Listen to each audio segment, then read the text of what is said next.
come here in the open court and declare it publicly. But if he hides anonymity, I must know why. Now, sir, the church and the central government demanded you the name of who called Mr. Thomas Putnam, a common murderer.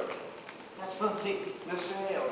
we cannot blink it more. There is a prodigious fear of this court in this country. There is prodigious guilt in this country. Are you afraid to be questioned here, Mr. Hale? I may only fear the Lord, but there is fear in this country nevertheless. Reproach me not with fear in this country. There is fear in this country because there is a moving plot to topple Christ in this country. But it cannot follow that everyone accuses No uncorrupted man may fear this court, Mr. Hale. None. Mr. Corey, you under arrest for contempt of this court. Now sit down. Sit down. Peace. Peace, Giles. Say nothing more, John. He's only playing us. Meet to hang us all. This is a court of law. I will have no infantry here. Forgive him, sir, for his old age. Peace, Giles. We'll prove it all now. You cannot weep, Mary. Remember the angel. What he said to the boy. Hold to it. There is your rock.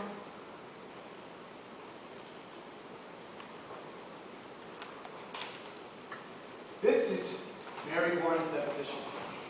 I would ask you to remember, sir, while you read it, that until 2 weeks ago, she were no different than the other children are today. You saw her scream. She howled. She swore familiar spirits choked her. She even testified that Satan, in the form of a woman now, tried to win her soul away. And when she refused... know all of this. Aye, sir. She swears now that she never saw Satan, nor any spirits vague or clear that Satan may have sent to hurt her. And she declares her friends are lying now. Excellency, I think that this goes to the heart of the matter. It surely does. I cannot say he is an honest man, for I know him little. But claims so weighty cannot be argued by a farmer. I pray you stop now, send him home and let him come with the Now Lord. look you, Mr. Hale. I have signed 72 death warrants.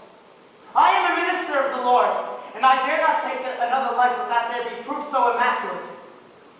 No slightest qualm may doubt it. Surely you do not doubt my justice. I have this morning signed away the soul of Rebecca Nurse. I tell you, sir, I can tell you true, my hand still shakes as yet. Mr. Hale, for a man of such terrible learning, you are most bewildered. I hope you will forgive me. I have been 32 years at the bar, and I will be confounded upon why I was called to defend these people. Now let you think openly, and I bid you all do likewise. In an ordinary crime, how does one defend the accused? One calls upon witnesses to prove its innocence, but witchcraft is ipso facto, on its face and by its nature, an invisible crime. Therefore, who else may be witness to it?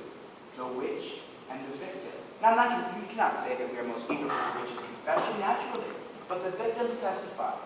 They most certainly do testify. Therefore, what more else is there for a lawyer to bring out? I think I have made my point, have I not? But this child claims that the girls are That is precisely what I am about to consider. What more may you ask of me, unless you doubt my probity? No. No, I do not. But you consider it. And let you put your heart to rest. Your deposition, Mr. Proctor. I should like Mr. Parris, I bid you be silent!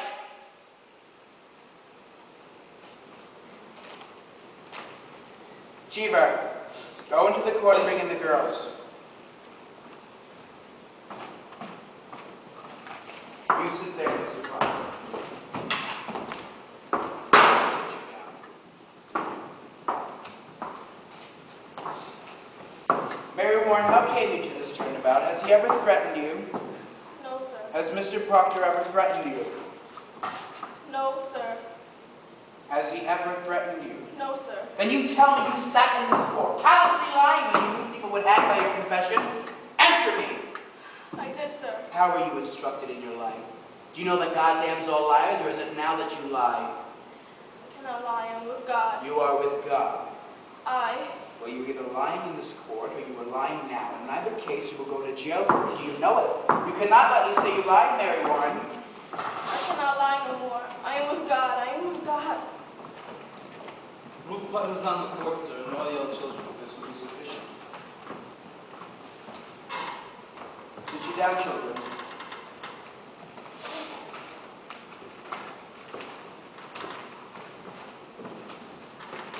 Your friend Mary Warren has given us a deposition in which she swears she's never saw no spirits, apparitions, or manifests of the devil.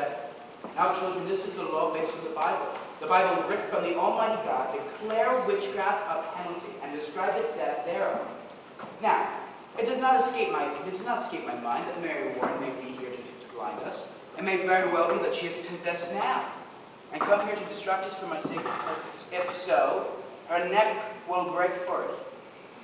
But if she speak true, I beg you drop your guile now, for quick confession will go easier with you. Abigail Williams, rise. Is there any truth in this? No, sir. Children, a very awkward bit will now be drawn into your soul until your innocence is proven. Will either of you drop this charge, or do you force me to hard questioning? I have not to change, sir. She lies. You will still go on with this? Aye, sir. A poppet was discovered in Mr. Proctor's house. Mary Warren claims that you sat beside her in court while she made it, and that you saw her naked, and you saw how she herself stuck the needle in it for safekeeping. What say you to that? It is a lie, sir. When you worked for Mr. Proctor, did you ever see puppets in that house? Lady Proctor always kept puppets. My wife never kept no puppets. Mary Warren confesses it were her puppet. Your Excellency, Mr. Cheever. when I spoke to Goody Pop in that house, she said she never kept any puppets. She did say that she did keep puppets when she were a girl. She has not been a girl these 15 years, Your Honor. But a puppet will keep 15 years, will it not? It will keep if it is kept. But Mary Warren swears she never saw no puppets in my house, nor anyone else. Why could there not have been puppets hid where no one ever saw them? There may be 2 golden candlesticks in my house, but no one ever saw them. We are here, Your Honor, precisely to discover what no one has ever seen. Mr. Danforth, what profits Mary Warren to turn herself about? What may she gain but hard questioning and worse? You are charging Abigail Williams with a cruel plot to murder, sir. Do you know it? I do, sir. I believe she means to murder. This child would murder your wife? It is not a child, sir. Now hear me, sir, in the sight of congregations, you were twice this year put out of the meeting house for laughter during prayer. What's this laughter during Excellency! Mr. Parris? I do believe it happened once. She is sometimes silly, but she is solemn now. She is solemn, she goes to hang people!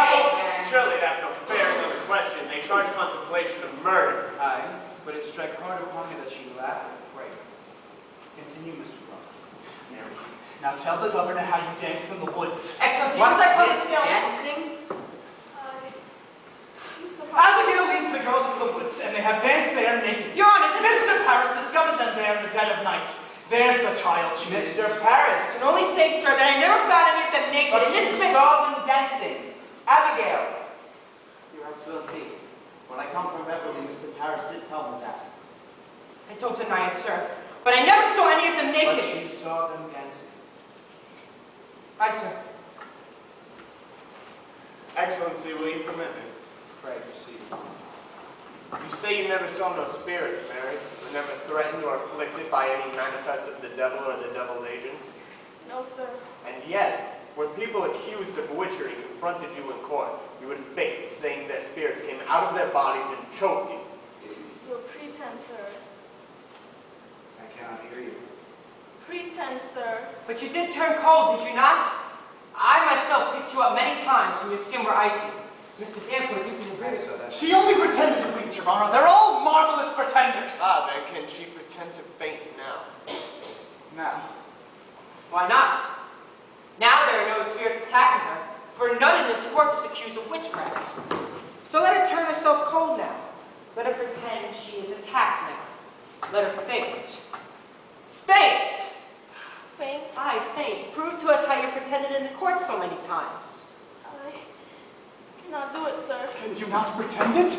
I have no sense of it now. Why? Can't you see them now? I cannot tell. Might it be that in the court there were some spirits and now there are none? I never saw no spirit. Then see no spirits now, and prove to us that you can faint by your own will as you claim. I cannot do it. Then you will confess, will you not? Attacking spirits made you to faint. No, sir. Excellency, this is a trick to blind the court. It's not a trick. I used to faint because I thought I saw spirits. Thought you saw them. But I did not, Your Honor. How could you think you saw them unless you saw them? I cannot tell how, but I did.